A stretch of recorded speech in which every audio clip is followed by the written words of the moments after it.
Hello అండి. కథ రంగనాథ్ సుదర్శనం గారు రచించిన అత్తింట అమ్మ. అమృత అంటూ పిలిచిన అత్తమ్మ పిలుపుతో వంటగది నుండి బయటకు వచ్చి అత్తమ్మ మహాలక్ష్మికి కాఫీ అందిస్తూ చెప్పమ్మా అంది అమృత. అమృత, నీకెన్నిసార్లు చెప్పాలమ్మా, పెళ్ళై ఇంకా 4 నెలలు కాలేదు, అప్పుడే వంట వార్పు అనకుండా చక్కగా నీ భర్తతో ఎంజాయ్ చేయమని చెప్పానా? వంట మనిషి ఉందిగా, ఇవన్నీ నీకెందుకంటే వినవెందుకే అంది ప్రేమతో కూడిన కోపంతో మహాలక్ష్మి. అమ్మా, నువ్వెంత చెప్పినా తను వినదు. అమ్మ సర్పంచ్గా ఈ గ్రామానికి రాత్రనక పగలనక ఎంతో సేవ చేస్తున్నారు. ఆమె ఆరోగ్యం కాపాడాల్సిన బాధ్యత మనదే. వంట వాళ్ళను నమ్ముకుంటే ఎలా? వేళకు మంచి ఆహారాన్ని అందిస్తేనే అమ్మ ఆరోగ్యంగా ఉంటుంది.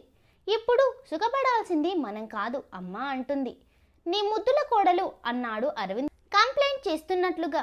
అవునటే పిచ్చిపిల్ల, రా ఇలా కూర్చో అంటూ తలపై చెయ్యి వేసి అమృత నుదుటిపై ప్రేమగా ముద్దు పెట్టింది మహాలక్ష్మి. ఏమోరా, ఈ పిల్ల వచ్చినప్పటి నుండి ఇంటి బాధ్యతంతా తానే చూస్తుంది. అన్నీ తానయ్యి అందరికీ ఏం కావాలో చూస్తుంది. నా బంగారు తల్లి. దీని రాకతో మన ఇంటికి కొత్త కళ తెచ్చిందిరా. సంతోషంగా ప్రశాంతంగా ఉండడంతో ఇప్పుడు నా ఆరోగ్యం కూడా చాలా బెటర్ అనిపిస్తుంది. ఇది మన ఇంటి దేవతరా అంది మహాలక్ష్మి అమృతను దగ్గరగా తీసుకుని మురిసిపోతూ.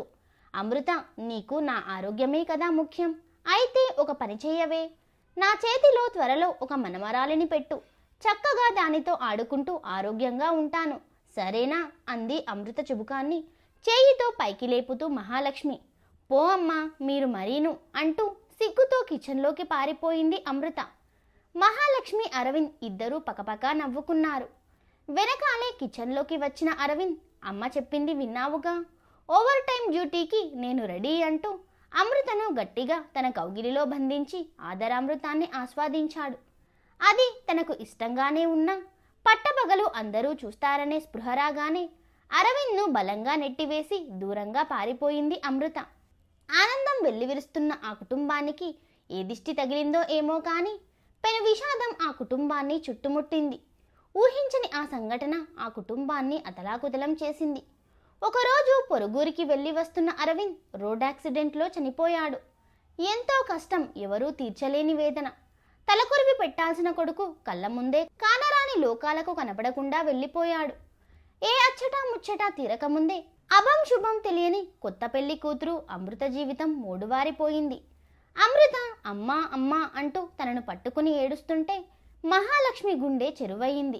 భర్తను చూపిస్తూ, బావ చూడమ్మా, ఎంత లెమ్మన్నా లేవట్లేదు, నువ్వన్నా చెప్పమ్మా, నువ్వు చెబితే బావ లేస్తాడమ్మా, లెమ్మని చెప్పమ్మా అంటూ అమాయకంగా అమృత రోధిస్తుంటే వచ్చిన వాళ్ళంతా కన్నీరు మున్నీరయ్యారు. మొగదిక్కు లేని సంసారమైన ఊర్లో సర్పంచ్గా తనకున్న మంచితనంతో ఊరి వారంతా ఆ కుటుంబానికి అండగా నిలబడ్డారు. పుట్టెడు దుఃఖం దిగమింగి గుండెరాయి చేసుకుని కార్యక్రమాలన్నీ పూర్తి చేసింది మహాలక్ష్మి.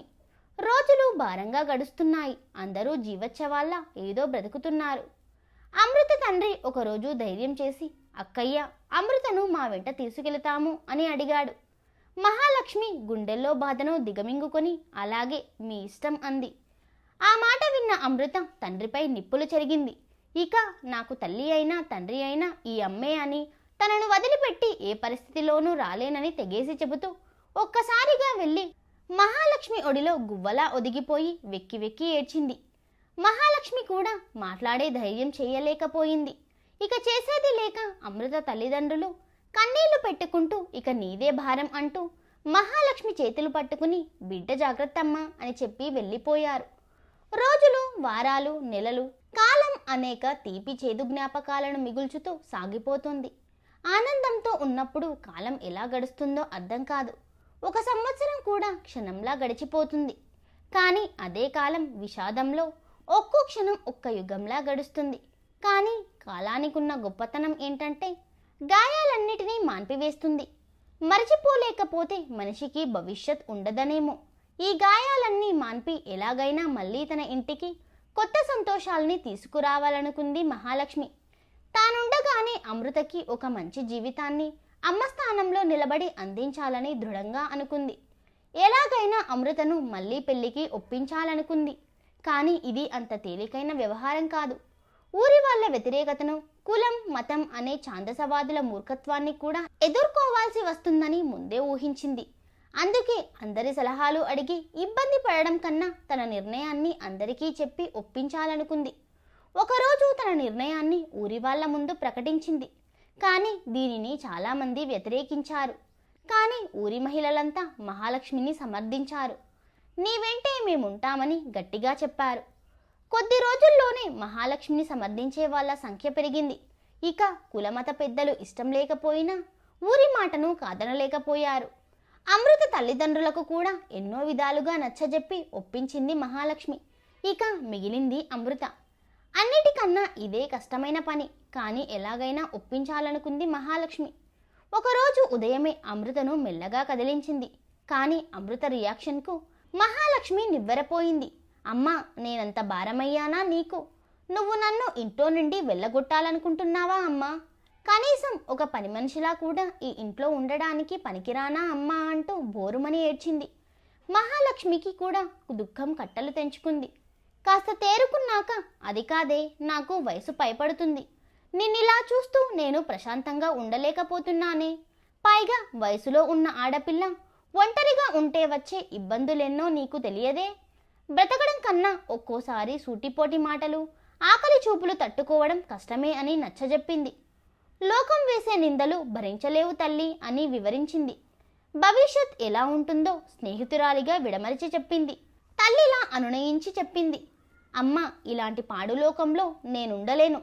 మా అమ్మతో ఉండాలన్నా ఇన్ని బాధలైతే నాకీ బ్రతికే వద్దు. కాస్త విషం ఇవ్వమ్మా, నీ ఒడిలో హాయిగా చచ్చిపోతానని ఏడ్చింది అమృత. మహాలక్ష్మి అమృతను తన ఒడిలో పడుకోబెట్టుకుని, అమ్మ, ఈ జన్మలో నాకు నీ బిడ్డలతో ఆడుకునే అదృష్టం లేనప్పుడు నేను మాత్రం ఎందుకు బ్రతకాలి? ఎవరి కోసం బ్రతకాలి? నాకు నా జీవితం పట్ల విరక్తి కలుగుతోంది.